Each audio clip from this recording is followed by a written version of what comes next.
Hey everyone, get comfortable, dim the lights, and prepare yourself for a journey you absolutely wouldn't survive. Because tonight, we're headed to ancient Rome. Not the marble palaces, not the gardens with peacocks, not the toga parties with wine that didn't taste like vinegar. No, we're going where real Romans lived, breathed, and bit into something questionable from a street vendor's smoky clay pot. That's right, street food. The stuff that smelled amazing, cost almost nothing, and made your intestines do a Latin death spiral by nightfall. This isn't the Rome from travel brochures. This is the alley behind the Forum, where a man named Lucius sells deep-fried mouse meat on a stick for 2 copper coins and no eye contact. It's where fish sauce is poured on everything, stew bubbles for weeks without explanation, and your best shot at dinner might be a meatball with something still twitching inside. You're poor, you're starving, you're standing next to a sewer, and you're definitely going to eat it. So grab a napkin made of straw, plug your nose, and say goodbye to basic digestive function. Because this is why Roman street food was incredible, until the parasites hit. Before we dive in, if you enjoy suffering through history as much as we do, be sure to like the video, subscribe to the channel, and comment what time it is where you're watching from, because nothing brings people together like food poisoning and shared trauma. You didn't expect to wake up hungry. Last night you ate crusty barley bread, a handful of olives, and something that might have once been lentils. It was enough. Barely. But enough. This morning, though, you're hollow.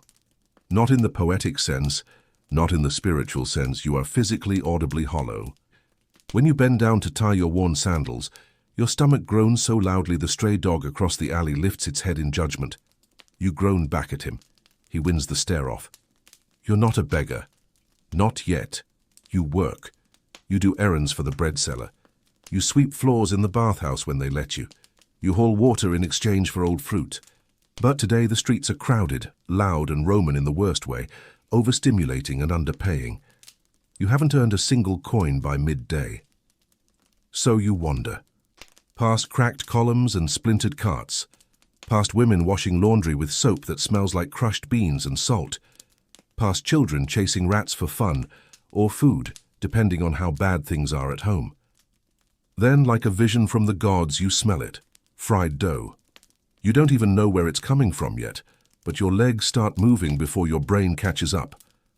Down one alley, across a mosaic that's missing half its tiles, you finally find it. A little cart balanced on 2 lopsided wheels, one fire pit glowing beneath a warped griddle. The vendor, a man with one eye and no concern for hygiene, is pressing dough into the pan with his bare palm. It sizzles, it hisses, it smells divine. You watch in silence. He doesn't speak. He doesn't smile. He lifts a golden puck of dough from the griddle with a blackened knife and places it on a fig leaf. No plate, no napkin, just essence. Then he points at your waist. You have no coin. You panic. You offer your belt. It's not leather, it's string. But he shrugs and accepts. He hands you the dough. You sit beside the cart, cross-legged in the dust. Steam curls from the fried edge. You close your eyes, take a bite, and for exactly 6 seconds, everything is perfect. Crispy, warm, slightly sour in the middle, but not enough to complain. The fig leaf adds a hint of sweetness. You chew slowly, reverently. If the Senate collapsed right now, you wouldn't notice. Then your teeth crunch down on something hard, something round, something that wiggles. You freeze. You glance down at the center of the dough. It's hollowed out.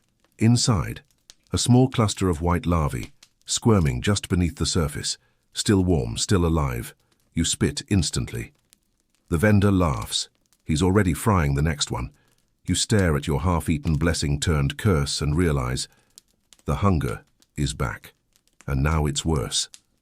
You stand, dazed, stomach still empty, but now also betrayed. You wander further into the Forum, mouth dry, jaw clenched, wondering if you'll ever trust food again. Spoiler, you won't. Because in ancient Rome, eating is a gamble, and you just rolled a worm. You should have stopped, walked home, slept the hunger off, sucked on a stale olive pit and called it dinner. But you didn't, because you're still starving. Because dignity doesn't fill bellies. Because somewhere in your gut, beneath the shame, beside the worms, there's still a growl. So you keep walking. Your sandals slap against hot stones, weaving past stalls that offer everything from honey-roasted locusts to unidentifiable stews that bubble like spells. The smell of open drains mixes with incense. Pigeons fight over fig skins on a statue of Jupiter. And then you see it, a hanging rope of sausages, dozens of them, plump, glistening, suspended like a garland of hope. You approach the stall. No sign, no label. Just a grizzled man with forearms like tree trunks and a knife so sharp it hums when he sets it down. He sees you eyeing the sausage. You lift your hand, showing him a small bronze charm you found wedged between bricks yesterday. You've been saving it for something important. He grunts, snatches it, hands you a sausage. No questions, no ceremony. You bite. The casing snaps. It's warm, salty, smoky. It tastes almost good. You close your eyes. Let it linger. Finally, a win. Then the texture shifts. The outer bite is fine, familiar even. But the middle's wrong. Grainy, squishy, like cooked porridge and cartilage had a secret love child. You swallow anyway, because it's too late, and because you're still not sure what meat is supposed to feel like in this timeline. Then it hits you, the aftertaste, sharp, metallic, and something else. You blink, and again. The market colors shift slightly. The stone is no longer pale yellow, it's pink. The vendor's face looks too bright, your hands too pale. The sky somehow is green. You squint, you rub your eyes. Everything is off. You blink hard again. The sausages hanging behind the vendor seem to be pulsing ever so slightly, like they're breathing. You steady yourself on the stall. The vendor just smiles. He's got two teeth. One is gold, the other is a lie. Sanguis porcinus, he mutters, pig's blood. You nod slowly, pretending you understand, but deep inside you know that whatever you just ate wasn't meat, at least not the kind from this plane of existence. You stumble away, colors still wrong, stomach now sloshing with regret and confusion. Your knees are shaking, your vision is tilting. You're 70% sure you just saw a cat wink at you and say, "Run." You don't, because you've got one more coin, and because nothing matters now except ending this hunger. Your stomach feels like a public execution. Everything inside it is on trial, but no one's quite sure who's guilty yet. The sausage, if we're still calling it that, has rearranged your insides into a modern art piece, and your mouth tastes like rusty spoons. But you're still hungry. Because Roman hunger isn't logical, it doesn't respond to caution. It feeds on desperation like a second stomach. And so, coin clutched tight in your greasy palm, you wander toward the smell of something boiling. You round a corner and see it. A wide bronze cauldron, suspended over a crackling fire fed by what appears to be scrolls. No one asks questions in the Subura. Steam pours from the pot like a ghost on payday. Beside it stands a woman wrapped in layers of linen that were once white, now a kind of philosophical grey. Her hair's tied back with twine. Her expression says, "I've seen things you can't unsee, and I served them hot." She sees you approach, says nothing, just points at the cauldron, then at your coin. You nod. She drops in a pinch of something powdery. Ashes? Pepper? Powdered regret? And ladles out a thick bowl of whatever's bubbling in that ancient metal gut. It lands in your hands with a squelch. You sit on a cracked stone slab nearby and stare into it. It's not stew, it's not soup, it's a memory. Chunks of something grey, ribbons of wilted greens, a half-submerged egg floating like a sunken relic. The surface film shifts when you move, revealing eyes. No, not eyes, just bubbles. Probably. You take a bite. It's hot. Too hot. You scald your tongue, but chew anyway. The taste is indescribable, not bad, just confusing. Your brain throws out guesses. Fish, bone marrow, laundry water, all of the above. You keep eating, because somehow it doesn't stop you. Halfway through the bowl you freeze because something shifts, not in the bowl, in your chest. You feel watched. Not metaphorically, not like someone's glaring from across the plaza. Watched from within. You glance into the bowl again. It's still. But you swear. One of the little meat lumps changed position. You stare harder. It stares back. You blink. It's gone. A deep rumble rolls through your gut. You drop the bowl. It hits the stones and splashes your ankle. Steam curls upward. The woman doesn't react. She just ladles more into another bowl. You stand. You walk away. Slowly. Carefully. Because you're pretty sure the stew now knows your name. And if you vomit it up later, it might climb back in. Rome doesn't do refunds. Rome doesn't do explanations. Rome does stew, and now so do you. You didn't plan on dessert. Honestly, you barely remember walking this far. Your legs are moving on autopilot, dodging carts and cats and sewer runoff like a man in a dream, or a coma, or some unholy combination. But then, the smell hits you. Honey. Not the fake stuff the apothecaries use, real honey, sticky, burnt sugar, wildflower tinged. And something inside you lights up, primitive, joyful, desperate. You follow the scent weaving past drunks and dice throwers until you see it. A tray of golden squares glistening under the sunset. Honey cakes, stacked in uneven piles on a crate outside a spice shop. No vendor, just a crooked sign, 1 bite, 1 coin, or a favor. You're broke, coinless, mentally bankrupt, but the cakes are unattended. And you? You are past shame. You grab one, just one. It sticks to your fingers like treason.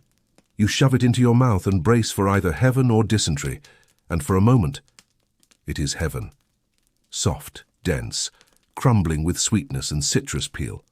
Your tongue forgets the stew, the sausage, the worm dough. It sings, you smile, you chew, you swallow, and then darkness. Not metaphorical, literal. You blink, and you're not on the street anymore. You're lying down, somewhere damp, wrapped in a woolen blanket that smells like soup and regret. It takes a full minute before your vision adjusts. Wooden beams above you, a cracked ceramic jug beside your head, a goat chewing hay inside the room. You sit up too fast and smack your skull on the beam. Ah, he wakes! A voice from behind you. Female, cheerful, suspicious. You spin. A woman in her 40s smiles at you while slicing onions. She's missing 3 teeth and possibly 1 sense of boundaries. You took the honey cake, she says, so now you stay the night. You try to respond. Only a grunt escapes, your brain still rebooting. She gestures around the small hut. My brother found you drooling in the alley, thought you were cursed. I told him it was just the honey cake, he carried you here. You glance at your hands, sticky. Your knees, bruised. Your dignity, gone. You try to stand. The goat blocks your path. She chuckles. Don't worry, the honey cake always does that. Knocks you out, softens the nerves, puts you in a dream. Some folks cry, others confess sins. One man tried to marry the bread oven. You stare. She keeps slicing onions. Sleep it off, she says. You'll feel better by sunrise or dead. Either way, you won't be hungry. You lie back down. The blanket itches. Your stomach swirls. The goat exhales loudly. And you wonder, was it worth it? That 1 bite of sweetness, that 1 moment of joy, that temporary taste of pleasure before losing hours of your life and waking up in a stranger's hut next to livestock? Maybe.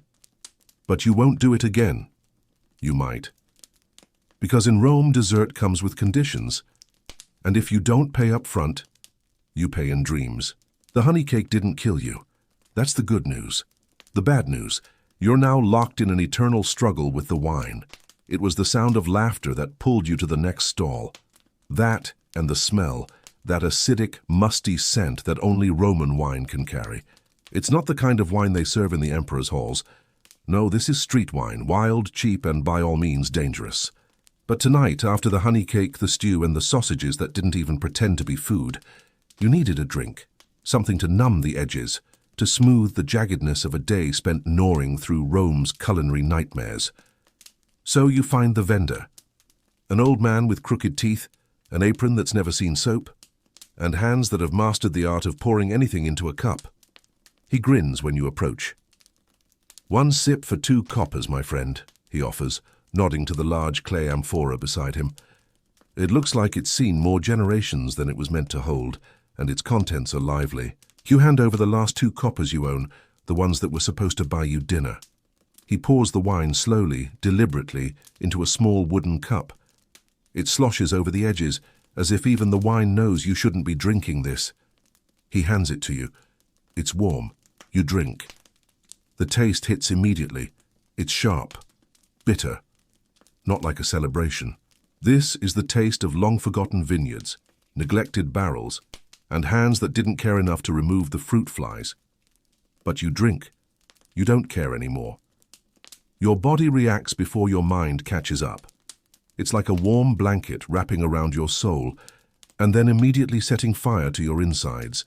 You breathe out, exhale sharp, and feel the world tilt a little. You take another sip, and then another. By the third cup, the laughter in the market begins to fade into the background. It's not just the people laughing. The walls are laughing now. Your vision blurs, but somehow you're still standing. Barely. The street is a dream now, melting together into dark shadows and fading shapes. You see faces in the stone now, little gods, ancient and mocking. Their grins stretch wider as your vision doubles. They laugh in unison. You hear them. They feel real, like they've been waiting for you all along. You laugh back. Someone grabs your arm. A woman, but you don't recognize her. Her face is just a blur now, like a streak of ink on wet parchment. She tells you something, but you don't hear the words. No, no, no, you say, waving her off. I'm good. I'm fine. But she keeps pulling. The street bends as you walk, or maybe it's you bending, but the wine has filled your veins with heat and cold at once. Everything seems alive. Your body, the pavement, the broken columns, they breathe, pulse, move like living things. At some point, you're in a corner. A small courtyard maybe, you don't know, you don't care, you laugh harder. Because the walls are still laughing, you can hear them even as your head spins in dizzy circles. Then everything stops. You sit down. For a moment, just a moment. It's all still. The world has quit spinning. The walls have stopped breathing, and you finally feel a quiet, but only for a second. Then the ground shifts. Your body slams into it. The night swallows you whole. And that is the last thing you remember before the wine takes you. There are worse ways to wake up, like in a plague pit, or in a barrel floating down the Tiber, or midway through being shaved for lice removal. But waking up on your back, on uneven cobblestone, with a donkey's saddle pressing into your chest like a judgment from the gods, that still makes the top 10. You don't remember laying down, you don't remember the donkey, you barely remember the wine.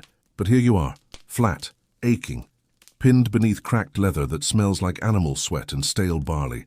Your eyes flutter open just in time to see a pigeon land on your stomach, look you dead in the eye, and defecate. Good morning, citizen. You try to sit up, but the saddle's heavier than expected. It shifts awkwardly, clearly not meant to be used as a blanket or a mattress. Eventually, you roll sideways and slide out from under it, like a snail escaping its shell. Everything hurts. Your head throbs like Jupiter's drummer boy is practicing inside your skull. Your mouth is dry, your hands are sticky, and one sandal is missing. Also, your pocket is heavier than usual. You reach inside and pull out a ring. Gold, or at least gold-plated. Big enough to belong to someone far wealthier than you, and far more likely to stab you if they find it missing. You stare at it, dumbfounded. Where did it come from? You twist it in the sunlight. There's a tiny engraving on the inside. To Secundus, may the gods watch over you. You don't know anyone named Secundus. You're not even sure you know your own name right now. Panic sets in. Because either you stole this ring, someone planted it on you, you got married last night. All equally horrifying. You check the rest of your pockets. No note, no coin, no explanations, just the ring, and the lingering taste of street wine and honey cake sadness.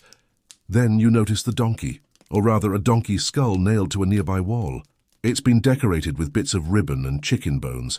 Someone scrawled a crude face on it in charcoal. Big round eyes and a lopsided grin. You stare at it. It stares back. You're pretty sure it knows something. A man walking by does a double take when he sees you holding the ring. Then he hurries off. You suddenly feel exposed, tracked, like you've just stepped into a story that isn't yours. You hide the ring, stand up too fast, immediately regret that. But you move anyway, limping, dazed, one-sandaled, into the alleys once more. Looking for food? Maybe. Looking for answers? Probably. Looking for forgiveness? Always. Because in ancient Rome, the streets don't just take your dignity, they leave you something worse, a souvenir. Your stomach growls like a caged animal, which is impressive because you're almost certain it's still digesting trauma more than food. You limp through the forum, head pounding, one sandal slapping rhythmically against the stone, while the other foot, bare and blackened from Roman alley sludge, smacks along like an embarrassed sidekick. The ring is still in your pocket. You tried to toss it once into a fountain, but your hand wouldn't open. So now it just sits there, warm, heavy, accusing. But today's not about the ring. Today is about food, real food, or something close enough to fake it. You reach a stall with no sign. Just a short man sitting on a cracked stool, fanning flies off a plate with a bundle of mint leaves. On the table, cheese. Kind of. A yellowish, sagging block of something. It's wet in places, cracked in others. And the flies aren't just buzzing, they're landing. You get closer. The cheese is moving. At first you think it's your hangover. But no. Little white squirming dots dance across the surface of the cheese like it's alive. Which, to be fair, it is. Kasumazu, the Sardinian specialty. Rotten sheep's cheese infested with maggots. You've heard of it. You just never expected it to make eye contact. The vendor sees you staring. Don't look scared, he croaks. That means it's fresh. You blink. He cuts you a sliver, offers it to you on a piece of flatbread that looks like it fought in a war. No charge, he says.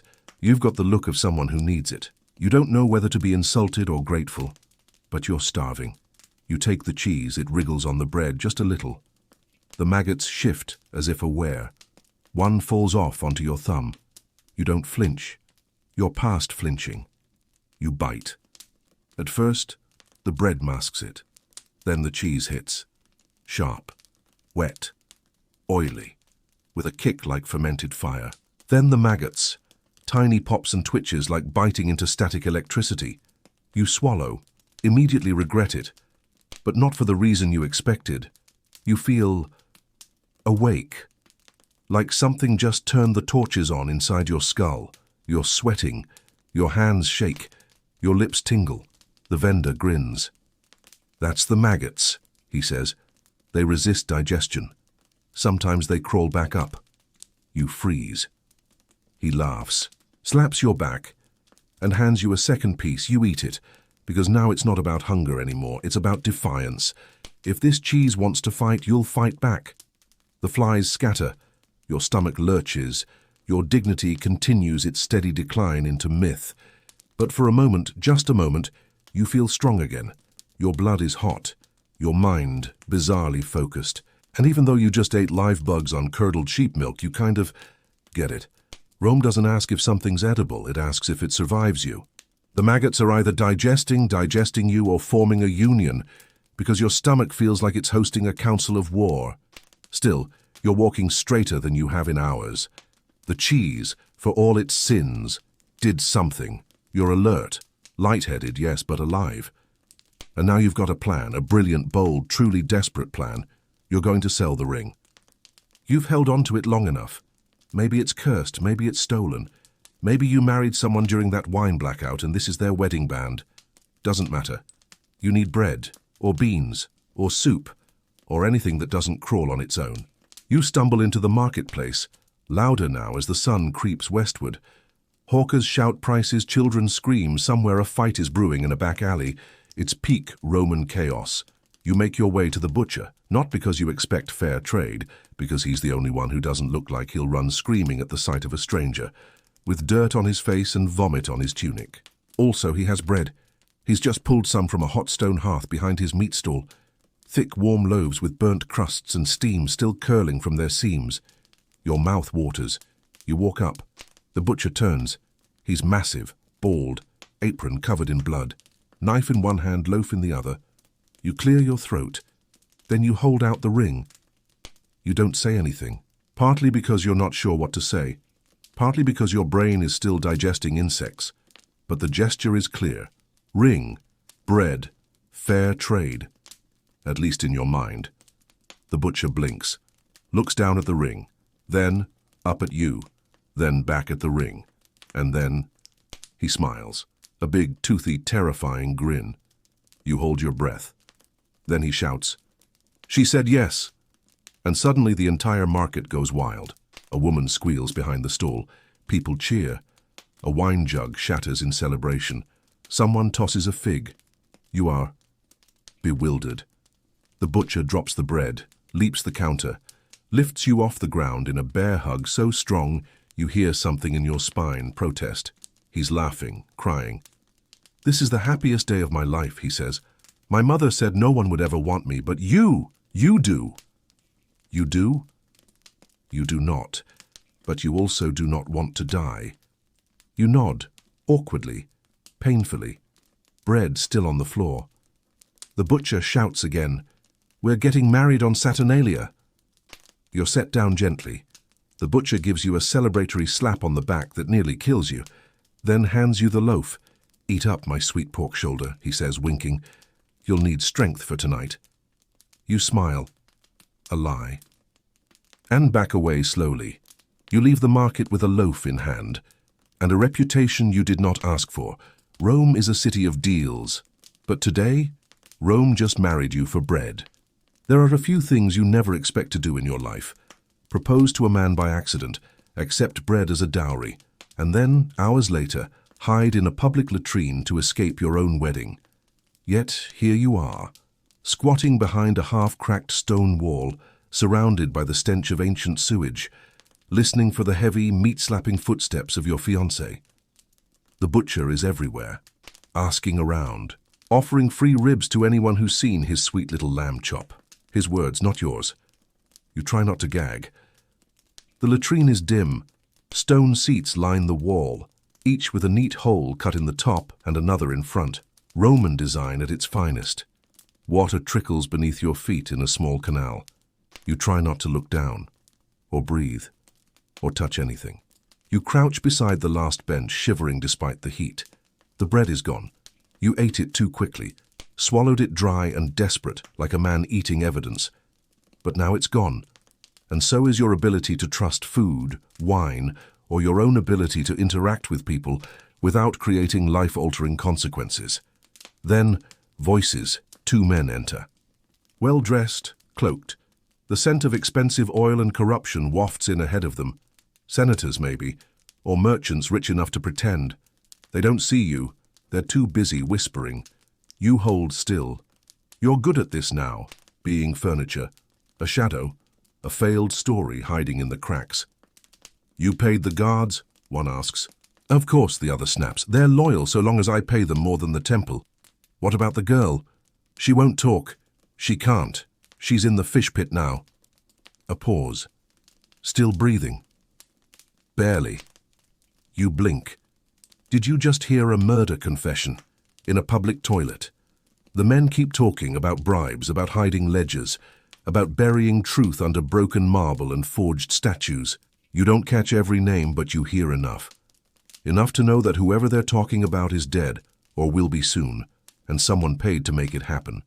You stay perfectly still, even when the first man squats, even when he groans, even when you hear sounds you wish you could forget. Finally, they leave, their robes rustling, their secrets swirling behind them like perfume and blood. You exhale. Only once you're sure they're gone. Then you crawl out from behind the wall like a rat reborn from sewage, because you may be poor, hungover, maggot-infested. But now, you know something powerful. And in Rome, secrets are the only currency worth more than gold. You escape the latrine like a man reborn from filth, which, let's be honest, you kind of are. You're soaked in sweat, paranoia, and the ghost of someone else's secrets. Your nose is permanently damaged, your tunic smells like death, and you've learned far more about Roman bowel movements than any citizen should. But your mind? On fire. You just overheard a crime. A real one. Murder. Bribery. Names. Important names. You don't remember everything, but you remember enough. And suddenly your broken peasant brain dares to form a thought so absurd, it must be divine inspiration. Maybe if you tell someone, you could be rewarded. Maybe a senator will thank you. Maybe the gods themselves will part the clouds. Maybe this is your way out. You find a crowd near the baths, wealthier citizens lounging in the shade of olive trees, eating grapes, gossiping, and watching a man juggle 6 knives while singing in Etruscan, you rush toward them, nearly slipping on your own foot. You shout, "I heard something! 2 senators conspiring! They said she's in the fish pit!" They turn, they blink, and then they laugh. Hard. One claps, another whistles. A woman drops her fig from how hard she's cackling. You stammer, "No, I'm serious. One of them said the temple's being robbed. The girl, she was thrown in a pit." The fig woman wipes her eyes. "You're funny," she says. "Do it again." Do what again? Before you can object, a man grabs your arm and pulls you onto a nearby platform. A wooden cart used for produce, now repurposed as a stage. Someone hands you a laurel wreath. Someone else gives you a pretend knife. You there, peasant player, do the scene with the guards again, the one where they flush the girl into the fish pit. They cheer. You stand awkwardly on the platform, tunic torn, hands still damp from latrine juice, ring still in your pocket, and now you're being forced to act out a murder plot, the real one. For laughs, you clear your throat, look around, and realize if you don't play along, they might throw you in the real pit next. So you bow low and begin. You mimic the voices, the bribes, the fish pit, the donkey skull, the senators in the latrine. People howl with laughter. They throw coins, bread crusts. One woman throws her scarf. And for a moment, you're a star. Not a victim, not a beggar, not a man who's eaten literal live cheese insects, but a performer. When the scene ends, they applaud. You bow, collapse behind the cart, and eat 2 of the grapes someone threw at your face. Still, as you chew, the realization sets in. You know something deadly. But now everyone thinks it's just theater. Rome, where the truth becomes comedy, and death gets an encore. You don't run. Not at first, you hobble. Like a man whose dignity, digestive system, and career prospects have all been pickpocketed in the same hour, because you've just acted out a murder plot you actually overheard, and the audience clapped. They think it's a joke. You know it's not, so now you're leaving. Rome has rejected your honesty, confused your crimes with comedy, and somehow attached a romantic subplot you still haven't fully understood. Time to go. You limp down a quieter alley, past broken columns, past a man peeing on a shrine to Minerva, past a woman selling blessed mouse tails for fertility. Normal things. You reach the Porta Esquilina, the gate out. Beyond it, dirt roads, open fields. A chance to escape this ridiculous loop of food poisoning, accidental marriages, and now, apparently, theater.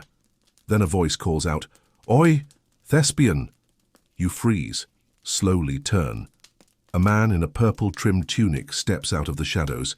He's thin, smiling, holds a wax tablet like it's a weapon, and behind him, 2 larger men, with clubs and matching sandals, never a good sign. "You forgot to pay," the thin man says cheerfully. "For," he taps the tablet. "You performed within city bounds, drew a crowd of over 20, accepted fruit-based compensation, and spoke 3 or more identifiable roles in public." You blink. "That's illegal." He smiles wider. "It's taxed." You stare. "You're taxing my trauma." The thin man shrugs. "Performance is performance." He flips the tablet around to show you. Under your name, misspelled horribly, there's a fine 6 denarii and a note. "Pending guild membership." "I'm not in a guild," you protest. "You are now, retroactively. Congratulations." You laugh. Not because it's funny, but because your brain is out of better options. "I don't have 6 denarii. The man sighs, looks at his guards, then back at you. "Well," he says, "do you have a ring?" You feel your stomach drop faster than the maggot cheese did earlier, because the ring, the cursed, confusing, proposal-causing ring, is still in your pocket. You hesitate. Which is all they need. The guards close in. You run, or try to. You make it 5 steps before a club sweeps your legs out like a broom under a table. You hit the dirt, hard. They don't beat you. Not badly. Just enough to remind you. Rome taxes everything, even your pain. You wake up later in a small storeroom. Smells like sweat, wine, and regret. A note is pinned to your chest. Guild fee delayed. Property of Actors Association until paid in full. Perform again tomorrow, noon. Same cart. Or else. You sigh. Because you wanted to leave Rome. But now, you're part of the show. And worse, tomorrow's performance might be your last. You don't sleep. How could you? You're technically property now. A public actor owned by the guild under threat of consequences if you miss your next performance. A performance based on a murder you witnessed while hiding behind a public toilet. Somewhere in the underworld, Pluto is laughing. So you come up with a plan, not a good one, but a plan. You're going to stow away. Not through the gate this time. Not after the tax enforcers nearly shattered your kneecaps. You'll sneak out in one of the carts, specifically a bread cart. Because at dawn, vendors from outside the city walls bring in stacks of loaves, flatbreads and barley buns to feed the Roman masses. If you can hide under the bread, you might just get out. And if you die of suffocation. Honestly, that's still better than getting clubbed again for unpaid drama school tuition. You find the cart near the Tiber just before sunrise. Covered with rough linen, stacks of hard, stale loaves sit piled like edible bricks. You slip underneath, clutching your tunic close. It's warm, cramped, smells like yeast, onions, and rat droppings. You try not to sneeze, and wait. You hear voices, movement, the creak of wooden wheels, the grunting of mules, and soon you're moving. Away from the city, you hope. Freedom, you pray. Peace, you beg. But then you stop. Suddenly, voices again, rougher now, not merchants. One bellows, "Drop it here. Training starts in an hour." You frown. Training. Another voice. "Better bread than yesterday's. This one doesn't smell like socks." They laugh. A man yells, "Oi, bring that to the arena." Your stomach tightens. Arena. The cart lurches forward again. The linen's yanked off. Light floods in. And now, half covered in barley loaves and crusted rye, you're staring up at a gladiator. He's enormous, shirtless, covered in scars, and holding a wooden training sword the size of your spine. He looks at you. You look at him. There's a long pause. Then he snorts. "Is this seasoning?" Another gladiator leans over. "No, it's a tax-dodging bread rat." They both laugh. You don't. You're dragged out, tossed on the sand. Not the Colosseum, thank the gods, but a training yard just outside it. Dozens of men circle dummies, grunt at drills, or argue over who stole whose sandals. And now you're here, in the dirt, again. The trainer walks over. Old, bald, looks like he was forged from leather. "What's this?" he asks. "Extra carbs," someone jokes. "No," another gladiator says. "He's funny. He's the one who acted out the toilet murder." Someone else perks up. "Oh, I saw that. She's in the fish pit." They all laugh. You try to disappear. The trainer kneels beside you. "You're the actor." You nod. "Ever held a sword?" You shake your head. "Perfect," he says. "Let's make you fight tomorrow. The crowd loves irony." Before you can protest, you're handed a stick, a bowl of broth, and told to run laps. You limp instead. Because of course, you've now been conscripted as gladiator comic relief. In ancient Rome, you either die a peasant or live long enough to become the joke. You've always dreamed of being remembered, but not like this.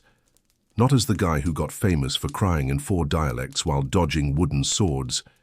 Your day starts in the gladiator camp, somewhere between hunger and humiliation. They fed you watery stew last night. It tasted like regret. You slept beside a man who snores like a wounded horse and smells like leather glue. This morning the trainer wakes you up by throwing a wooden gladius at your head and yelling, "You're opening the match." You try to protest, but your voice squeaks, and that's all it takes. Moments later, you're being led to a miniature arena. Not the Colosseum, thankfully, but a training pit with bleachers, shade cloth, and 50 or so people who've paid to watch untrained fools whimper before lunch. You're one of them. The fool, not the guest. Your opponent? A man nicknamed Neck Snapper. You're hoping that's metaphorical. It's not. They hand you a shield. It's heavy, cracked, smells like armpit and old olives. You hold it wrong. Someone corrects you by slapping your face. Then they shove you into the ring. The crowd cheers. You do not. Necksnapper roars, pounding his chest like he's trying to summon war gods. He runs at you, you scream, "Mercy!" But it's too late. He swings. You duck, mostly by accident. He misses. Your shield falls. You trip. He slips. You both collapse. And now the crowd is howling, not with rage, with laughter. Because you, flailing in the sand, crying out in broken Latin, have given them something rare in this world of cruelty and boredom, a good show. You scramble backward, shout again. But this time, you try Greek. Eleos. The crowd gasps. A few nobles in togas perk up. You switch to Hebrew, chanoneni. Then to Etruscan, which you barely remember, but figure no one else does either. Finally, just to be safe, you yell something that vaguely sounds Egyptian and ends with a dramatic "Ah!" The audience is in tears. The trainer holds his stomach from laughing. Even Necksnapper pauses, half impressed. You're still crawling, still shouting. Your shield now on your head like a hat, your sword somewhere under a chicken. By the time the match ends, mercifully called off before you're flattened, the crowd is chanting, "Mercy man, mercy man." You're helped off the sand by 3 other gladiators and a small child who thinks you're a cartoon. And now you're a star, not a hero, not a threat, but entertainment. Rome doesn't want truth. It wants blood, bread, and someone pathetic enough to make them laugh. Today, that's you. And it beats being married to a butcher. You never expected to be famous, certainly not for crying in multiple languages while dodging a man called Necksnapper, but here you are, still alive, still technically unpaid, still wearing a tunic you've had on for 3 days that now has arena sand in places no toga was meant to touch. But you're famous, or at least famously pitiful. Rome loves that. So when a nobleman's servant shows up at the gladiator yard that afternoon holding a scroll and says, "My master wants you at his dinner party," you think, "Ah, finally, a reward, food, wine, maybe even a bed that doesn't double as a rat playground." You're escorted out, washed, oiled, given a new tunic, still itchy but cleaner, and by sunset, you're standing outside a marble house big enough to house all your childhood illnesses and still have space for a wine cellar. Inside, wealth, fragrant air, painted walls, musicians plucking delicate strings like they've never had a callus in their lives. The noble, Gaius Petronius something fancy, greets you with open arms. "Welcome, mercy man," he beams. You smile awkwardly. He doesn't introduce you as a guest. He doesn't sit you at the main table. Instead, he seats you near the musicians with the dogs. You realize too late what this is. You're the joke. The hilarious actor from the arena. The poor peasant who screamed his way to fame. You're not here to eat, you're here to perform. But you're also very, very hungry. So when the first tray of olives comes by, you don't wait. You reach, grab a handful, eat one, no one reacts, so you go for more. Then you hear it. "He took the green ones," a noblewoman gasps. "Those were reserved," another. "The Syrian olives, imported." You freeze, mouth full, cheeks puffed like a startled goat. You try to swallow, choke a little. And then, because panic makes your accent worse, you say, "Is food not for poor?" That's all it takes. Half the room bursts into laughter. The other half bursts into rage. Someone throws a goblet. A man demands to know how the entertainment was allowed to touch the platter. Someone else yells, "It's symbolic." Another shouts, "Let him finish the olives if he's willing to die for them." The musician starts playing faster. One of the dogs starts barking. A slave trips. The noble host starts coughing into his wine. And you slip out the back door with a full stomach, 1 stolen fig, and a wine stain shaped like the goddess Juno on your tunic. Later that night, a rumor circulates. The mercy man insulted the Senate through olive theft, which honestly is one of your better crimes. You run again, through back alleys, past pottery stalls, through a courtyard full of geese that seem personally offended by your existence. Your crime, olives. Your punishment, infamy. Somehow word has spread faster than a fire in a fish market. The mercy man has insulted nobility and stolen sacred hors d'oeuvres. You need to disappear, fast. That's when you spot the thermae, the public baths, steam curling from arched windows, citizens in tunics lounging beneath marble columns. A place so crowded, chaotic, and constantly moist that even the gods would lose track of someone inside. You dart in. It hits you immediately, a fog of sweat, oil, herbs, and something suspiciously goat-like. You strip down as custom demands, hiding your ring in your sandal, and slip into the frigidarium first to avoid questions. Nobody notices you. Perfect. You sit in the corner. Breathe. You're safe. For 5 minutes. Then a young man sits beside you. Wealthy. Smug. Probably named Lucius. He sighs and says, "Tell me, friend, do you ever wonder why our bones ache before it rains?" You nod, because you have no idea what else to do. Another man joins. What of hunger? Is it the body punishing the soul, or the soul punishing the body? You blink. Suddenly, a third man appears. Ah, philosophy hour has begun. Philosophy hour. Apparently, a thing. And now they think you're part of it. Lucius looks at you. You look weathered, wise. Tell us, what truth have you learned from the arena? You panic. Your brain seizes. Then, from some pit of sleep-deprived despair, you mutter, "There is no greater fear than cheese that moves." They pause. Someone gasps. Lucius whispers, "Profound." You try to clarify, "I meant the worms in the cheese." Another nods solemnly. Wriggling with impermanence, life in death, yes. A fourth man leans in. "Say more, wise one." You shrug. "I fear I'm like the cheese, soft, crumbling, and avoided by the rich." They erupt in awe. A man writes it down. Another calls over the bathhouse keeper. Now you're being offered a towel and wine. Someone insists you lecture on the suffering of peasants as a metaphor for the cosmos. You say something about toilet fish pits. They applaud. Someone begins sketching your face on a wax tablet. You've done it again. Not escaped, not been cleared, but accidentally reinvented yourself, this time as a philosopher of misery. And in Rome? That might be the most marketable identity of all. You're officially a philosopher now, or at least Rome thinks you are. One wildly misunderstood cheese metaphor, and suddenly you're being called the itinerant thinker of the sand. It sounds impressive, until you remember that itinerant just means homeless. You've spent the last day being escorted around by scribes and bathhouse intellectuals who refer to your toilet-based suffering as existential realism. Your quote, "There is no greater fear than cheese that moves," has been etched into a statue's base. A statue of a rat holding cheese. And this morning a slave wakes you gently to say, "So you're speaking at the forum today. Gaius Lucilius is hosting. He wants you to share your philosophy on despair." You squint. "Is there food?" There's applause. Close enough. You're bathed, robed, oiled again. They place a laurel crown on your head that smells like parsley and fraud. You're marched up to a podium in front of a marble crowd. Citizens lounge on steps, fanning themselves with papyrus fans, chewing dates and sipping diluted wine. And there, seated under a gold-trimmed canopy, arms folded, face calm, is the man you last saw whispering about a fish pit murder. The very reason you tried to flee Rome in the first place. He's here. You freeze. He sees you, smiles, raises a goblet in your direction.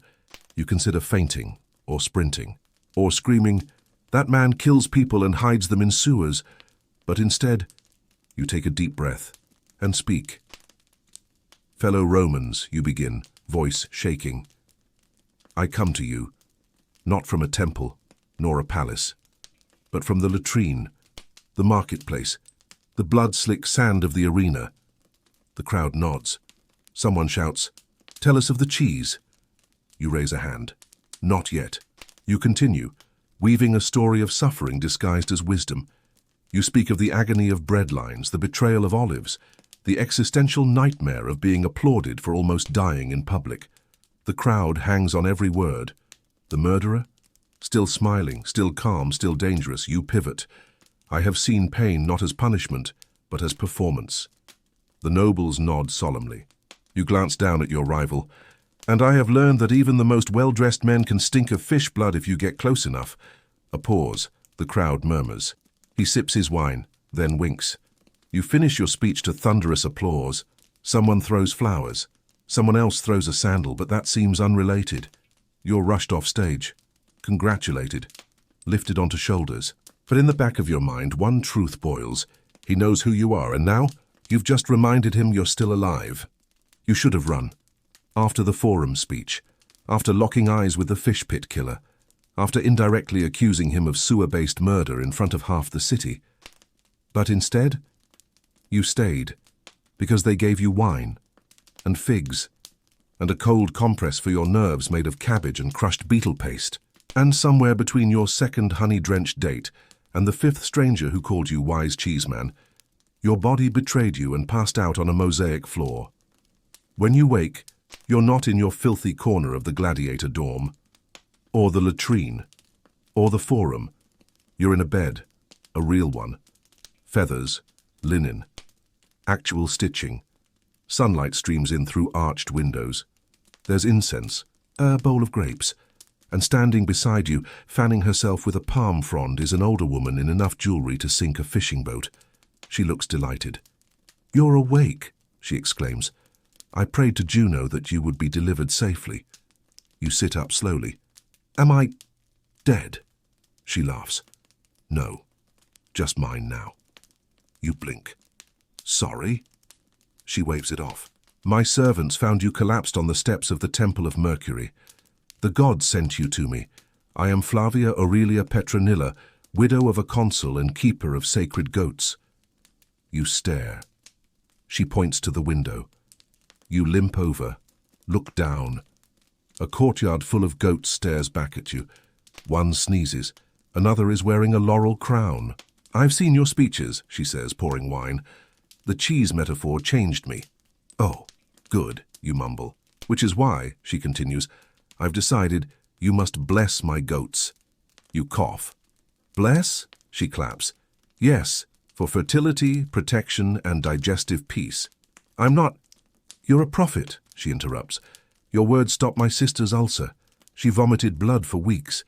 Then she heard you say, 'I am like cheese,' and now she knits again." "That's very sweet." "You'll bless the goats tonight," she smiles, "and then tomorrow we'll bathe them in rosewater and feed them poems. And so begins your new role as a livestock spiritual consultant. You're dressed in white, given a garland that smells like radishes, led into a goat pen, and asked to chant blessings while shaking a gourd filled with pebbles. You don't know what you're saying, neither do the goats, but they seem entertained. One licks your foot. Later, Flavia gives you a satchel of coins and says, "You are safe here. My goats shall protect you, and in return, you will give them meaning." You nod, mostly because your legs still ache from being dragged through Rome's social hierarchy like a sack of spoiled cabbages. And you're tired. So tired.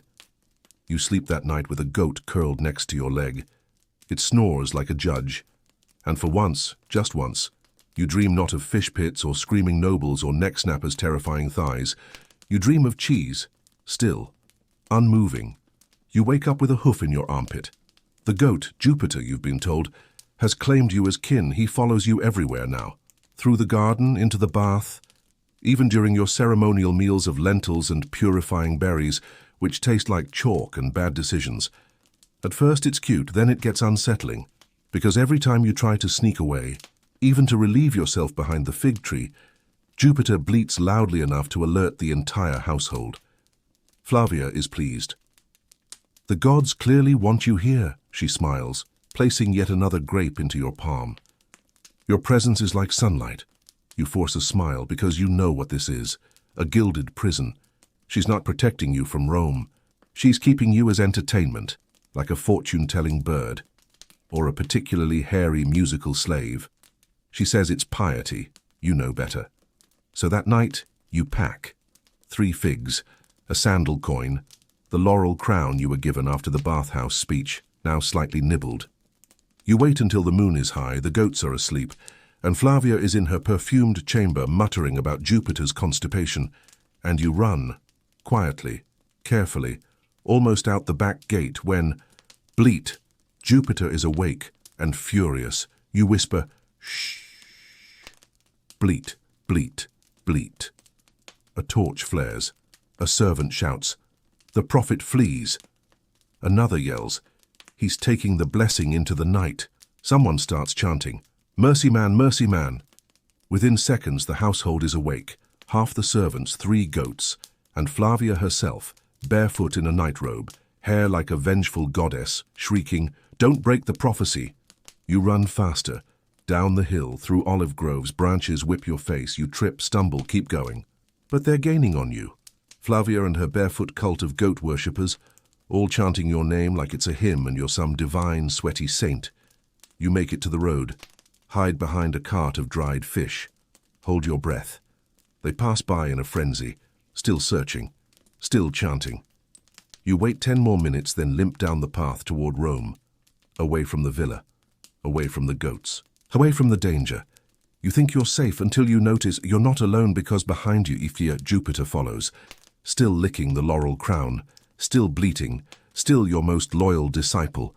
And as dawn breaks and the city skyline returns, you realize you haven't escaped Rome, you've become Rome, a living myth, a hungry peasant, a prophet with a goat. The gates of Rome rise before you like a bad memory wrapped in smog. You've made it back. Filthy, itchy, slightly bruised from a goat headbutt during your escape.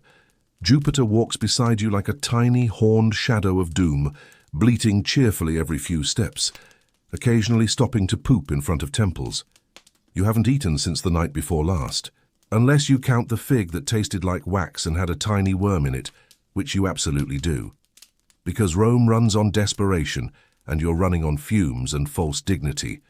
So when you pass a street vendor yelling, "Liver skewers, goat, chicken, mystery bits, doesn't matter, they're hot," you stop, your stomach says yes, your brain says also yes, but more nervously. You point, hold up a coin. The vendor snatches it like a magician. A skewer is thrust into your hand, greasy, steaming, smells like garlic and something slightly metallic. You don't ask questions. You bite. The flavor hits like a chariot crash. Salt, smoke, a burst of spice that might be cumin or ground beetle. The texture is less meat and more sponge, but it's warm, chewy, slightly crunchy in parts that probably shouldn't be crunchy. You keep eating, because it's food, and it's yours.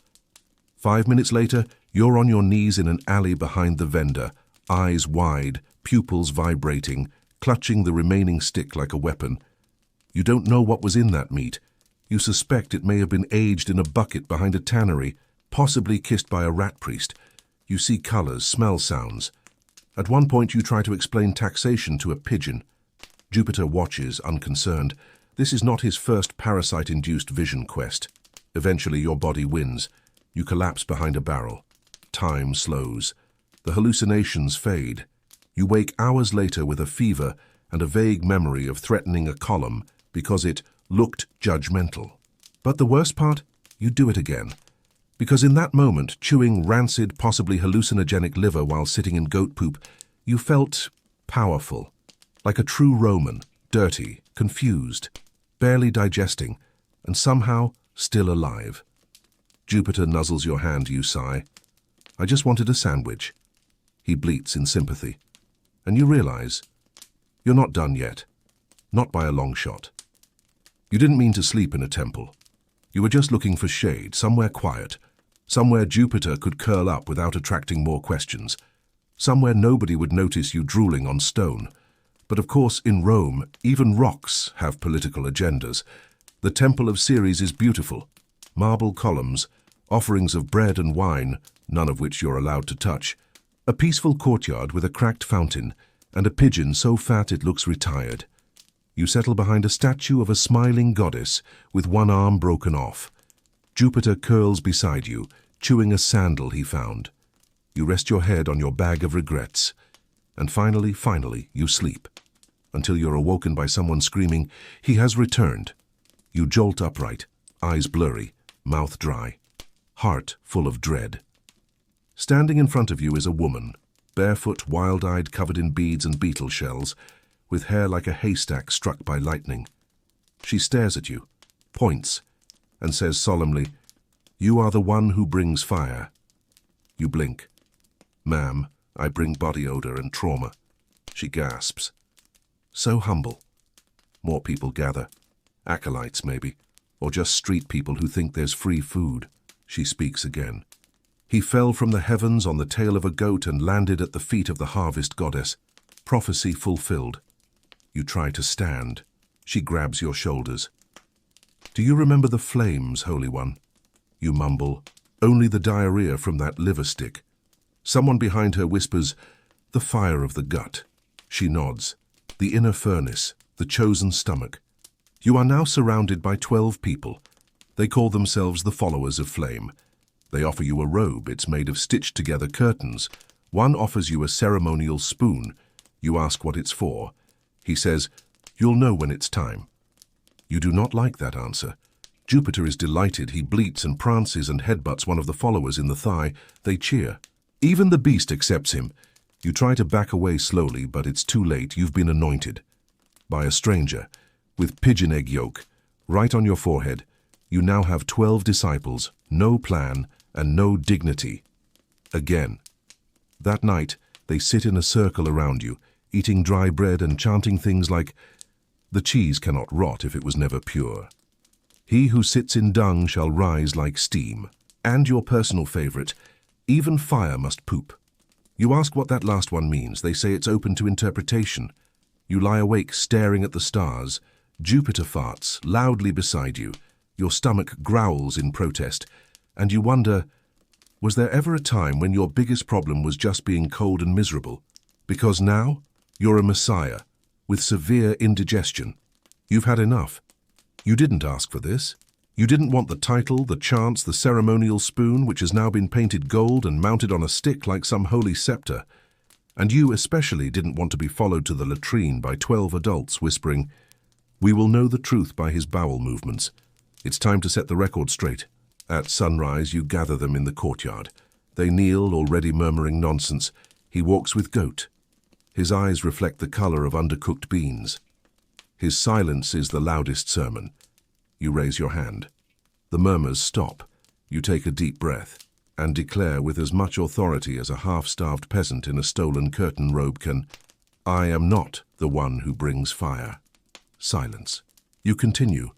I am not divine, I am not a prophet, I am not chosen by any gods, I'm a man, a very confused, very itchy man. Still silence. You pause, hopeful. Maybe they'll understand. Maybe you can walk away. Maybe... This is the test, one of them shouts. Another gasps. He denies his fire just like the scrolls foretold. Someone starts weeping. He's so humble, so wise. A third disciple rips their tunic. He burns away his name like ash. What a gift, you protest. I don't even know your names. A follower whispers, he sees only the soul. You point at Jupiter.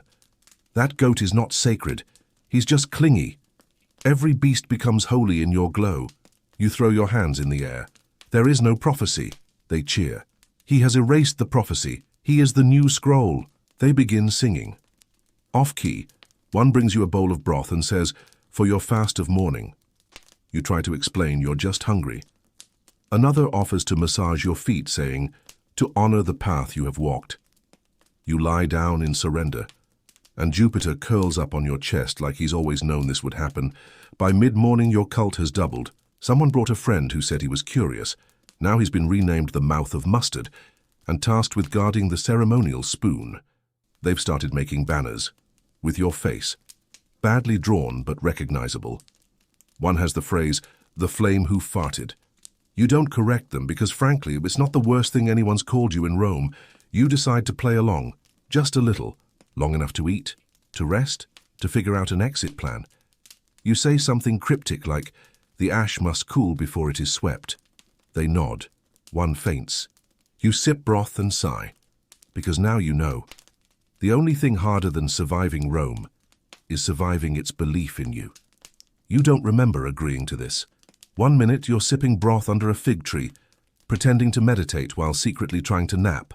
The next, you're being led, no, carried through the streets by your overzealous disciples, cheered on by half the city. They've tied a curtain around your shoulders like a senator's toga. Jupiter trots beside you, head high, as if this was all his plan. And the people. They assume the obvious. This man is important. It starts with a merchant. He sees your makeshift procession, hears the crowd chanting something about cheese and fire, and assumes you're a new magistrate sent to fix the grain tax. He bows. Then another bows. Then someone offers you a date. The fruit, not romance. A group of scribes sees the commotion, hears bits of the chant like "He brings flame, and he who survived the fish pit," and scribbles notes for the city records. By the time you reach the forum, it's too late. The city officials have gathered. A bored clerk asks, "Who nominates this man?" And before you can answer, your followers cry out, "The gods!" The clerk doesn't even blink. He writes your name down. Well, not your name. He writes something like Mercinus Flammer because no one actually knows your name anymore. The crowd cheers. Someone tosses a laurel wreath onto your head. The clerk shrugs. "Congratulations, Senator-elect. The election is in 2 days." You stand there stunned, sweaty, goat-scented, barely holding back the scream that's been building since this nightmare began. Jupiter bleats. Your disciples fall to their knees. Someone hands you a stylus and says, "You'll need this to sign decrees." A beggar bows and says, "I always knew you'd rise." And the same rich widow who wanted you to bless her goats whispers from the crowd, "I always knew you were meant for this." You want to say, "I'm not meant for this. I'm meant for a nap and a crust of bread and being left alone." But instead you smile weakly, because Rome's watching. And Rome is very, very hard to argue with. That night, as you lie on a borrowed couch, staring at the cracked ceiling of a scribe's guest room, you realize you're 1 vote away from a seat in the Senate. You don't know how it happened. You don't know how to stop it. And worst of all, you're starting to get used to the smell of goat pee. The sun rises over the forum, blinding, hot and unforgiving, just like Rome. And today you stand in its center, barely washed, draped in a toga that smells faintly of goat, because, well, Jupiter still won't leave you, facing a crowd that expects greatness, or at least entertainment, or at the very least something to gossip about over wine. Your disciples gather at the edges, whispering prayers, handing out hand-carved tokens shaped like spoons and goats. A senator's aide leans in. "Say anything. The people are restless. Just distract them." You nod. You don't know what you're doing. But you're good at that. You climb the rostrum, heart pounding like a legion's drum, and open your mouth. And what spills out is cheese. "Citizens," you begin. "Our city is like cheese, aged, cracked, and full of holes where worms have set up shop." Murmurs ripple. You continue. "We are promised fresh bread, but we are fed mold. We pay for olives, but are given pits. We ask for protection, and receive only shadows." The crowd leans closer. Jupiter bleats. Someone shouts, "He speaks the truth!"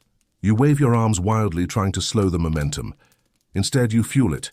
"Do you not see? We are the cheese. We are trampled, tasted, stolen by cats and rats alike. It is time to cut the rotten rind away and save what is good inside." The forum erupts. Merchants cheer, beggars weep. A butcher starts waving a cleaver.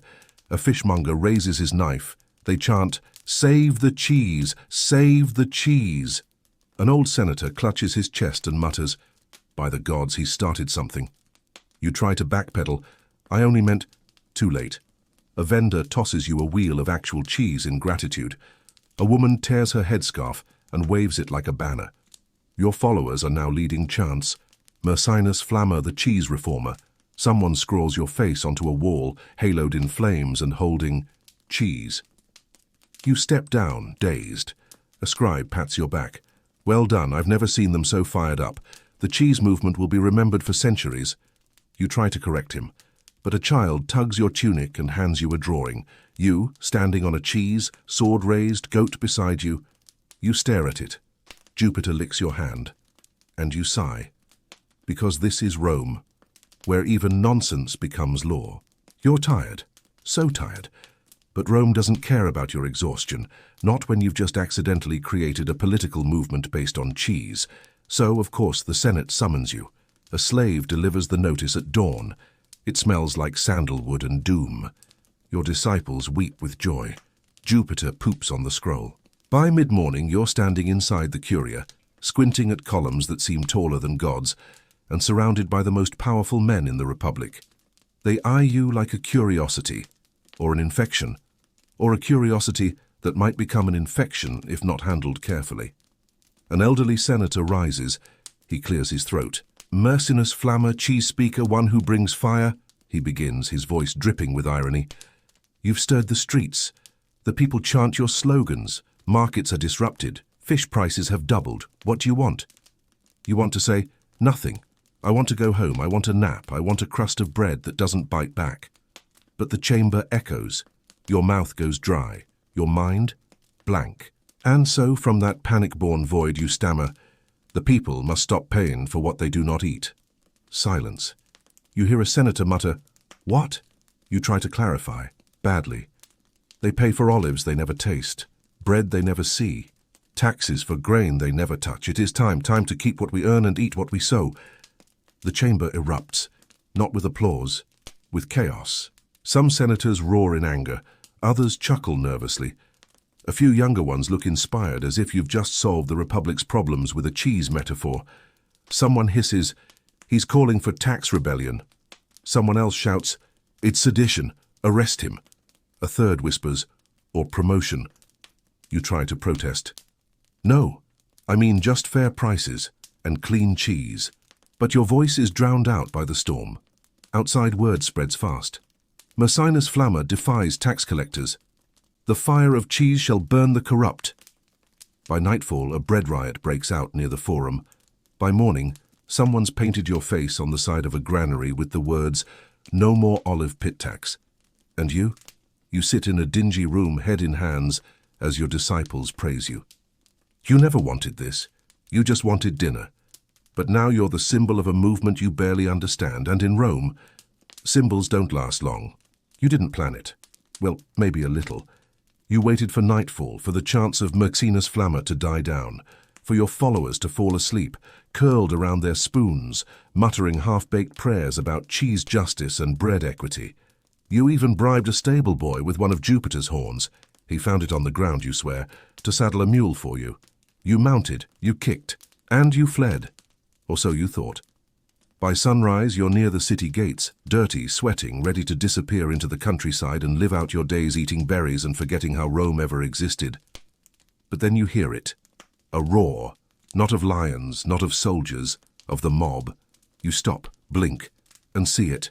They've built a statue of you. It's made of mud, wood scraps, old sandals, and what looks like an abandoned wine cask for the torso. On the head, your laurel crown. Or a really convincing pile of weeds. In one hand, a spoon, in the other, a block of cheese. They cheer as you approach. He returns to bless us, Mercinus the Brave. He comes to lead the cheese rebellion. You try to explain. No, I was just... Someone places a wreath on your mule. Another woman throws a cloak over your shoulders. A child hands you a fig and says, for strength, O flame.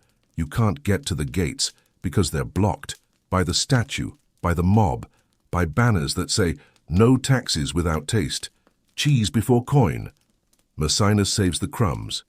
A senator's guard finds you and mutters, you're either about to be a legend or very, very dead. You nod, mostly because you can't think of anything else to do.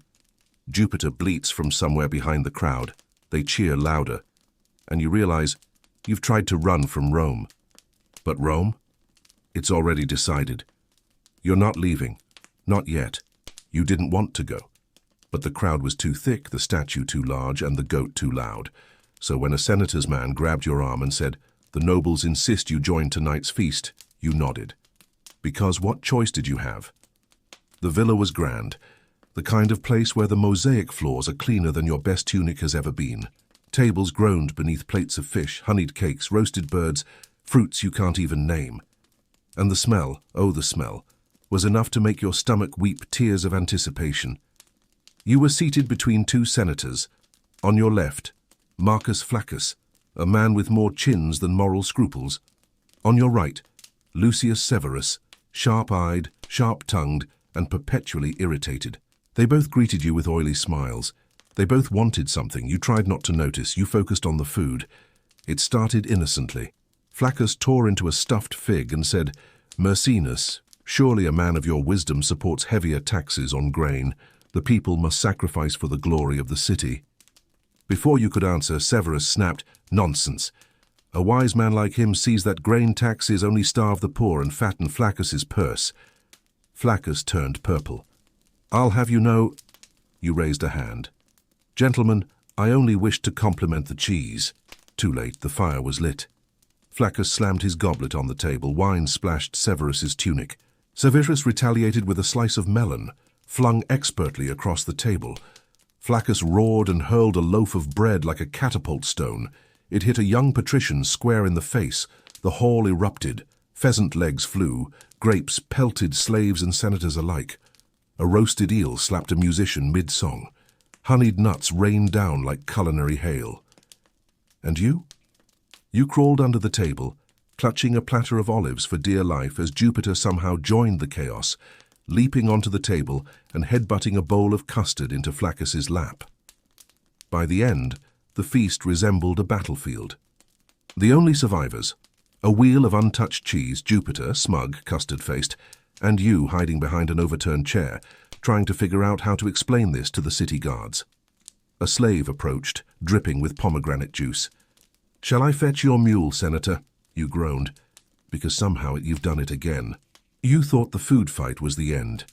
Surely after dodging custard, melon rinds, and the sharp end of a roasted quail, they'd let you slip away into the night. But no. Because as you crept out of the villa, smelling like wine, goat, and roasted disappointment, a voice rang out. "There he is, the wise flame. He shall judge this crime." Before you could protest, before you could even hide behind Jupiter, a small mob surrounded you. In the center, a boy no older than 10, clutching a crust of bread, face streaked with tears and flour. Opposite him, a baker, red-faced, tunic torn from the earlier chaos, waving his arms like a man possessed. "He stole from me, after I fed his mother last week for free. I was hungry," the boy sobbed. "You fed her the burnt loaf." The crowd turned to you, eyes wide, hopeful, desperate. "Judge, oh cheese reformer," one woman cried. "Do justice," another added. You tried to explain, "I'm not a judge. I'm not even a baker. I don't even like bread anymore." But the mob chanted, "Mercinus, mercy man, bring balance to the grain." So there you stood, at midnight, in the glow of oil lamps, goat at your side. Senators, beggars, and drunken nobles staring at you like you were Jupiter himself, the god, not the goat. You cleared your throat, looked at the boy, looked at the baker, and thought, what would a real judge say? So you pointed at the bread. "What's done is done, the loaf is his." The crowd gasped. "But," you added, "the boy will work in your shop until he's repaid the debt." The baker blinked, then nodded. The boy wiped his nose. "Really? Really?" you sighed. The mob cheered. By morning, the tale had grown. Mercinus Flamma judges the people's cases. Mercinus protects the hungry, disciplines the thief. You were no longer just a rebel. You were now a magistrate. And as the city awoke, you realized you'd solved one crime but created 1,000 expectations. You'd had enough. Enough courts. Enough chance. Enough cheese metaphors being carved onto public fountains. So you fled again. No speeches, no goat, no followers, just you, your aching feet, and a half-eaten fig you stole from your own honorary fruit basket. You found the stable at the city's edge, empty but for the smell of hay, manure, and hope. You crawled inside, curled up between two sleepy mules, and slept. Deeply. No cults, no riots, no cheese, just the soft snort of beasts who didn't care about your wisdom. When you woke, sunlight streamed through the slats. And outside, a crowd, dozens of mule drivers, carters, merchants, porters. They stood in a semicircle, caps removed, heads bowed. You blinked, groggy, hay in your hair. "What's happening?" An old driver stepped forward. "Awe found you here at dawn, among the beasts, at peace." Another added, "A sign, surely. The flame sleeps among the workers of Rome." A third, "The mules themselves chose him." Before you could protest, they'd crowned you patron of mule drivers. Someone draped a harness over your shoulders like a cape. A boy handed you a carved wooden wheel. A woman sobbed and kissed your filthy sandal. You tried to explain, "I was just tired." But they were already forming a procession. "To the forum he shall bless our wagons. May our beasts be as wise as his goat. Long live Mercinus, friend of the mule." By noon you were paraded through the streets, accidentally blessing every wagon by merely stumbling past it, while the drivers swore their loyalty and swore off paying bribes at toll gates in your name. You sighed, because this was not what you wanted, but it was Rome, and in Rome every nap comes with a new job. After the mule parade you swore, no more crowds, no more processions, no more titles. So you ran. Again. This time you aimed for peace, shade and silence, the vineyards beyond the walls, a place where no one would care if you smelled like mule sweat and stale bread, a place where you could collapse under a vine and finally breathe. And for a while, it worked. The air was sweet with ripening grapes. The ground was warm. The vines offered shade. You nestled between two ancient trunks, pulled your cloak over your head, and slept. But the problem with Rome? You're never alone. A group of field hands stumbled across you at dusk. You, curled up in the dirt, surrounded by grapes, clutching a discarded wine cup. You'd found it on the ground, honestly. You mumbling in your sleep about bread, cheese, and the cruelty of olives. They gasped. A messenger of Bacchus, one whispered. He sleeps among the grapes, said another, and holds the holy cup. By the time you woke, the sun was setting, and so were your hopes of staying anonymous. Torches flickered. A small crowd had gathered. Workers, vintners, a few drunk nobles who'd heard rumors. They cheered as you blinked at them in confusion. Someone handed you a fresh goblet. Another draped a vine around your neck. You tried to protest. I'm not. Modesty, the mark of true blessing. They begged you to speak the will of Bacchus. So you said the first thing that came to your mind? Drink and pay your debts later. They roared in approval. A wise law? The true voice of the god. By midnight, you were seated on a barrel, toasted by strangers, crowned in grape leaves, and declared Bacchus's chosen messenger. Your words? Repeated in taverns by dawn, carved into the lintel of at least one wine shop. Drink first, worry later, Mercinus Flamma. And you? You just wanted water and a nap, without a mob, without a title, without a goat chewing your hem. You don't know how you made it out of the vineyard. You remember wine and chanting, and at one point someone tried to balance a jug on your head as a tribute, but eventually you slipped away, stumbling, sticky with grape juice, smelling like someone who just survived both a feast and a funeral. You wandered, feet blistered, mind numb, until you found it. A potter's workshop. Silent, dark, filled with the warm, earthy scent of clay. You crawled inside, collapsed behind a stack of cracked amphorae, and slept. You awoke to gasps. The potter's apprentices found you curled among their rejects, arms wrapped around a shattered jug, head resting on a pile of chipped bowls. They stared, whispered. A sign. He blesses the broken things. He chooses the discarded, like the gods choose the humble.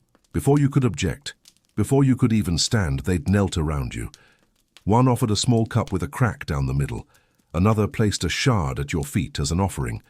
A third began muttering, "O flame of the fractured vessel, guide our hands." You tried to leave, but word spread. By noon, locals were bringing their cracked cups, their chipped plates, their lopsided jugs. Bless this, wise one. Make my pot whole. Save my favorite wine cup. Someone painted your face on a platter. Badly, but unmistakably you, tired eyes, wild hair, and the ghost of a goat in the background. By sundown, the alley was full. People chanted, "Mercinus, patron of broken jugs." They started leaving coins in the cracks of pots, for luck. And you? You just wanted sleep. A meal that didn't bite back. And maybe to go one full day without becoming the accidental god of something. But this is Rome, where even your naps become holy. You'd had it. Pottery, cheese, goats, mule drivers? Enough. You needed the sea, or at least a smell that wasn't wine, clay, or sweat. So you limped to the docks and found a fishing boat, old, splintered, smelled like dead things and salt. Perfect. You paid the captain with the last of your stolen vineyard coins. Well, you tried. He waved you aboard after seeing the laurel wreath still stuck in your hair. "Sir, man of the gods, always welcome." You didn't correct him, you were too tired. The boat rocked gently as it drifted from the pier. You curled between coiled ropes and empty baskets, finally breathing air that wasn't full of chants or accusations, and you slept. But as always, peace didn't last. You woke to a sky gone grey, waves rough, wind biting, the crew muttering, glancing nervously at clouds piling on the horizon. You sat up, blinking, disoriented, and then you sneezed. Loud, sudden, twice. The nearest sailor gasped. "A sign!" You wiped your nose. "No, no, just dust." "He foretells the storm," another cried. The captain paled. "We must return. The fire speaker has warned us." They turned the boat, pulled at sails, cursed at oars, rowed like men possessed. And sure enough, minutes after you hit the shore, the rain came down in sheets. Lightning cracked the bay. By nightfall, they'd built a shrine, a broken oar lashed upright with rope. At its base, fish bones arranged in a spiral. They left offerings, shells, coins, a hat with a hole in it. And you? You tried to slip away. But not before they declared you savior of sailors, the sneeze prophet, Mercinus the storm seer. And now, fishermen raise cups to your name, boats bear your likeness, and every sneeze you have will probably cost you 5 more followers. Because in Rome, even allergies aren't safe from legend. After the fishing boat debacle, you swore to yourself, no more boats, no more shrines, no more titles, just a nap, a quiet, harmless nap. You stumbled into the market district. Night had fallen. Merchants had packed up. The air smelled like stale dates and cabbage. And there at the end of an empty lane was a stall still draped in canvas. You crawled under it, curled up between crates of wilted herbs, and slept, until a commotion woke you. Half dreaming, you felt movement near your side, a tug, a rustle. Instinctively, reflexively, you swung an arm in your sleep, fist connected with something soft, a yelp, a crash. You jolted awake to see a boy sprawled in the dirt, your sandal still clutched in his hand. A crowd gathered in seconds. "The mercy man defends the market. He smites thieves even in slumber. Truly, he protects both rich and poor alike." You tried to explain, "I was just—" Too late. Someone placed a garland of garlic around your neck. A merchant handed you a fig as tribute. A toothless elder declared, "From this day, let no pickpocket act without first honoring the guardian of thieves." By dawn, they'd painted your likeness on a market wall, eyes closed, sandal raised like a weapon. Thieves began muttering prayers to you before plying their trade. Some claimed your spirit guided their hands to only rob the cruel. And you? You just wanted to sleep. But Rome wanted a legend. This time you had a real plan. No boats, no markets, no vineyards. You'd go where no follower, merchant, or senator would think to look. The catacombs. By moonlight you crept to the outskirts, past crumbling tombs, through weeds and stones, down into the damp tunnels where Rome's dead slept silently. No titles, no followers, no cheese metaphors. Just peace. It was perfect. Cold, quiet. You sank onto a stone slab, closed your eyes, and let the darkness swallow you, but Rome never lets go. The next night, a group of treasure hunters crept into the catacombs, hoping for gold, jewels, anything they could sell for wine and bread. Instead, they found you, curled in a corner, pale from hunger, hair wild, eyes sunken, a tattered cloak draped over your bony frame. They froze. You opened your eyes, and they screamed, "Ghost! Spirit of vengeance! The cursed senator returns!" They fled, screaming through the tunnels, dropping coins, dropping their loot. By dawn, the story spread. Mercinus Flamma's soul haunts the catacombs. He guards the dead. He curses the greedy. The superstitious refused to enter the tunnels. Offerings appeared at every crypt entrance. Bread, figs, wine, even tiny carved goats. And you? You just sat there, hungry, cold, wondering how you became both a living man and a legendary ghost. In Rome, legends aren't born, they're trapped. You'd had enough of the catacombs. Cold, damp, no food. No escape from the smell of centuries-old death. So after what felt like days, but was probably one night and part of a bad morning, you clawed your way out. You didn't think anyone would notice. You certainly didn't expect a crowd. But as you stumbled into the morning light, cloaked in filth, face pale, hair matted, goat nowhere to be seen. People gasped. "He lives," someone cried. "The ghost walks among us," said another.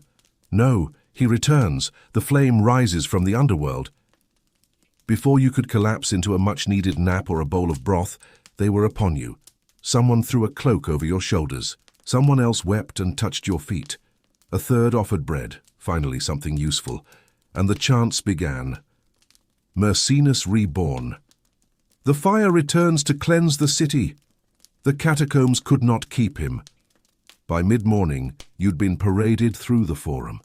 Children ran ahead tossing flower petals. Merchants knelt beside their stalls. Even a few senators peeked from their porticos, wondering if you'd become too popular to safely ignore. You tried to speak. "Please, I'm just tired." But they roared louder.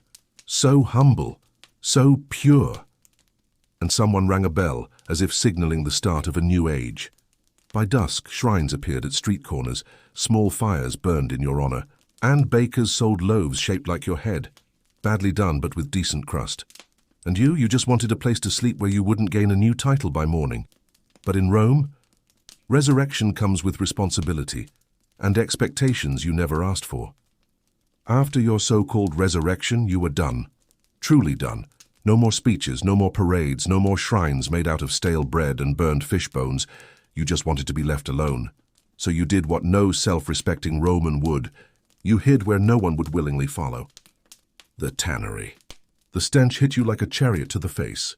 Rotten flesh, old urine, chemicals that burned your eyes and made your nose wish it could resign from your face. But you smiled. Because this was peace. You crawled into a pile of discarded hides, wrapped yourself in the filthiest piece of leather you could find, and slept. When you woke, it was to whispers. The tanners had found you, wrapped in skins, eyes red from the fumes, face smeared with grime, and they fell to their knees. "He comes to us." The flame chooses the lowliest. The stench does not drive him away. He is ours. They brought you food, mostly scraps, but you were too hungry to care. They offered you a stool, made of wood so splintered it might as well have been a weapon. And they spread the word, Mercinus Flamma, patron of the downtrodden, protector of the smelly, friend to tanners, dung collectors, and fishmongers alike. By dusk, men with carts of refuse were leaving offerings at the tannery gate. Someone carved your likeness on a scrap of hide and hung it over the door. And you just wanted to breathe air that didn't make your eyes water. But instead you gained yet another title. Because in Rome, even your worst-smelling moments become legend. You'd had enough. Enough parades. Enough chants. Enough titles for things you never wanted. So you thought, if I become one of the faceless, I'll finally vanish. You traded your tattered tunic for something worse. Rags tied with rope. Old sandals that barely held together. You smeared dirt across your face, mussed your hair, not that it needed much help, and found a quiet step outside a wine shop. You sat, head down, silent, invisible. Or so you hoped. Hours passed. Coins clinked in your bowl. You didn't ask for them. People just gave. They whispered, "Isn't that Mercinus?" No, couldn't be. But look at the eyes. That's him. By dusk, the other beggars noticed. They gathered, curious. They recognized you, and they knelt. The mercy man humbles himself to join us. He leads by example. Even the flame knows the pain of the poor. You tried to explain. No, I was hiding. Too late. They cheered. They chanted. And before sunrise, they'd elected you leader. By morning, you had a staff carved from an old broom, a crown of woven rags, and a pledge from every beggar at every gate. Mercinus Flamma, our guide, our shield, our voice. You sighed, because once again your plan for peace turned into legend. Because in Rome you can't even beg in peace. After being crowned king of beggars, something you're fairly certain is not a real position, you tried again. Another escape, another chance at peace. This time you sought out the aqueducts, high stone arches, rushing water, cool shade, the perfect place to finally rest. No people, no parades, no cheese metaphors, just the hum of moving water and the hope of a quiet hour. You found a spot beneath the arches, collapsed against a warm stone, closed your eyes, and for once started to drift into something like real sleep. But of course Rome had other plans. You woke to the sound of hurried footsteps, a grunt, a splash, and the startled cry of a young water-bearer. Your eyes snapped open just as a man lunged toward the boy's amphora, ready to snatch the full vessel and bolt. Instinct took over. You flailed. Your arm caught a loose stone. It clattered down, smacked the thief square on the head. He crumpled. The boy gasped, dropped to his knees. He guards the water. His shout drew others. More water-bearers, merchants, passers-by. By the time you could stand, the crowd had doubled. Mercinus Flamma, guardian of the aqueduct, he who shields our lifeblood. Someone pressed a cup of water into your hand as a symbol of thanks. A woman kissed your filthy foot. A man pledged to carry your name on every jar he filled. You tried to protest. I was asleep. I didn't... But the legend had already taken root. By nightfall, graffiti appeared on aqueduct pillars. Mercinus watches over our flow. Children splashed water on your image for luck. And you? You were just thirsty. And tired, so tired, because in Rome, even a nap by the water turns into history. Your list of hiding places was running out. So you thought, where would no one expect a man like me to go? The grain warehouse, a giant, dusty building near the docks, walls lined with sacks, air thick with flour and rat droppings. Not exactly cozy, but beggars can't be choosers and accidental prophets definitely can't. You slipped in under cover of night, burrowed between two stacks of sacks, and finally fell asleep. But you didn't sleep long. Morning brought laborers, and with them arguments. You woke to shouting, "Where's the grain? The weights don't match. The scales are rigged. We're paying twice and getting crumbs." You peeked out, hoping to slip away unseen, but someone spotted you. "Look, it's him. Mercinus Flamma. He sees the theft. The fire burns for justice." Before you could protest, you were hoisted onto a sack. A crowd gathered. And you were too tired to argue. You raised a hand weakly, muttered, "Let no man sell what he does not weigh. Let no bread be priced beyond a man's reach." The place erupted. Cheers, chants, pledges to riot if bakers didn't lower prices. Someone started carving your words into the warehouse door. By dusk, loaves sold in the market bore your face stamped in flour. Bakers swore loyalty to the bread flame. And you? You just wanted a crust. One crust, without starting a revolution. But in Rome, even your hunger becomes policy. You'd had enough of grain, enough of bread mobs and flowery graffiti. You just needed sleep, real sleep, so you found an alley, narrow, shady, smelled like sour wine and old figs. Perfect. You curled up behind a stack of broken crates. Let the world fade. You woke to a tiny voice. "Mister, are you magic?" You blinked. Two children stared at you, wide-eyed, dirty-faced, clutching each other's hands. You sat up slowly. "No, just tired." One pointed at the sun rising between the rooftops. "We got lost. Mama says magic people help children find their way." The other added, "You look magic. You've got a crown. It was just twigs in your hair." You sighed and led them through the maze of streets, back to the main square, back to their frantic mother, who wept and hugged you. People watched. Word spread. Mercinus guides the lost, protector of the little ones. By noon, desperate parents brought their children to touch your cloak for safety. By nightfall, someone carved your face above the door of the city orphanage. And you just wanted a nap. But in Rome, even resting in an alley makes you a guardian. You thought, a festival, perfect. Music masks chaos. You could vanish. Just another tired face in the crowd. No cheese, no chants, no titles. You slipped into the festival at dawn. A sea of people. Dancers in painted masks, jugglers, musicians, wine flowing like the Tiber. You breathed in relief. Finally invisible. Until you weren't. It started with a drumbeat, then a cheer. Someone grabbed your arm. A mask was pressed into your hands. The flame joins the march. Before you could speak, you were lifted onto a decorated cart. Trumpets blared, civic banners waved, children threw petals at your feet. Our Grand Marshal, Mercinus, leads us. The fire of the people burns bright. You tried to jump down, they cheered louder. You raised your hands in surrender. The crowd roared. By nightfall, your face was painted on festival walls. Merchants sold tiny wooden dolls of Mercenus the Grand Marshal, and every parade that followed named its lead cart after you. And you?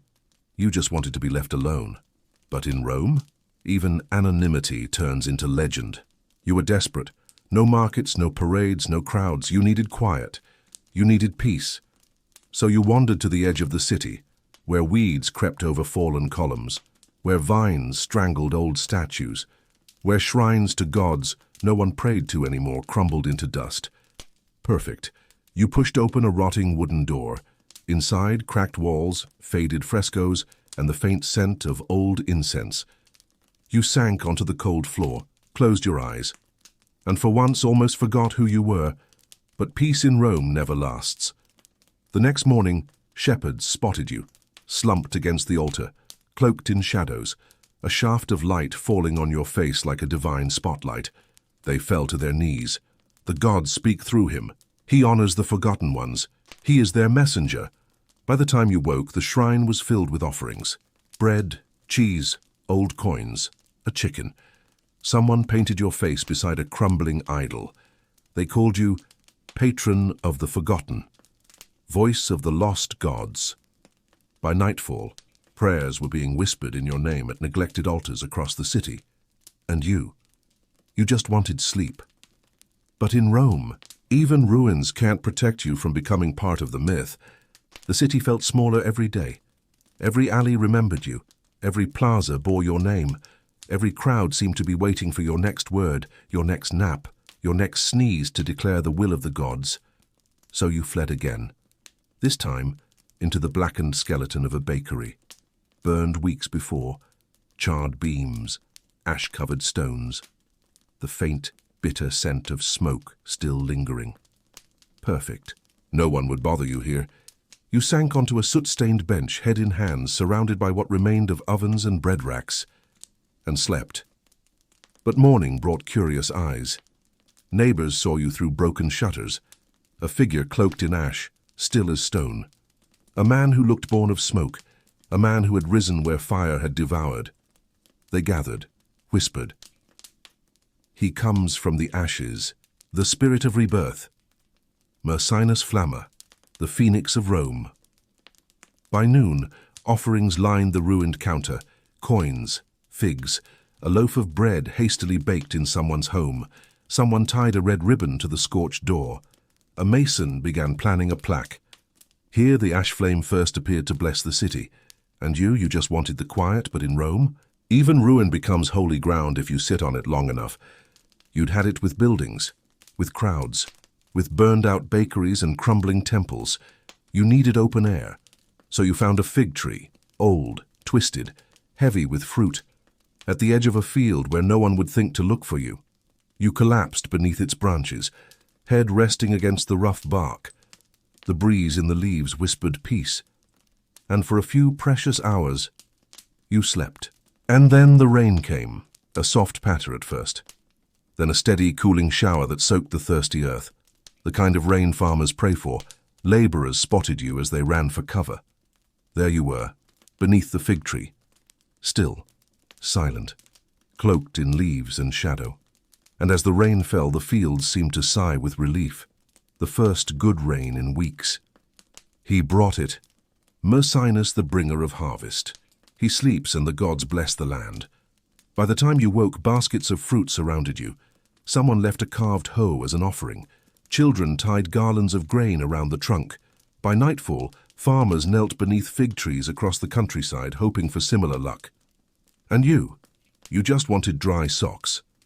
But in Rome, even resting under a tree makes you sacred to the harvest. You had one thought left. If I can just sit somewhere high and alone, they'll finally leave me be. So you found it. An old watchtower on the edge of the city, cracked stone, empty save for dust and bird droppings, a perfect place to disappear. You climbed, settled against the cold wall, watched the city lights flicker below, and for the first time in what felt like forever, you were at peace. But as always, peace didn't last. A shepherd spotted you at dawn, a lone figure at the top of the crumbling tower, silhouetted against the rising sun. He ran to the nearest guard post. "Mercinus stands watch. He guards the city." Soon, word spread. "He defends us from the north. The flame watches over the gates. No enemy shall pass while he keeps his vigil." By mid-morning, citizens gathered at the base of the tower, leaving offerings, bread, olives, a child's wooden sword. The city's walls were swept clean in your honor. A mason carved your name near the gate. Mercinus Flamma, defender of Rome. And you? You just wanted to rest your back. But in Rome, even leaning against a wall makes you a legend of war. You'd had enough. Truly, fully, completely enough. No more parades, no more shrines, no more titles carved into walls or stamped onto loaves of bread. You wanted out. So at dawn, cloak pulled low, you crept toward the city gates. Your plan was simple. Slip through unnoticed. Follow the old road. Disappear into the hills. Start over somewhere where nobody knew your name or your face or your unlucky goat. But the people were watching. Always watching.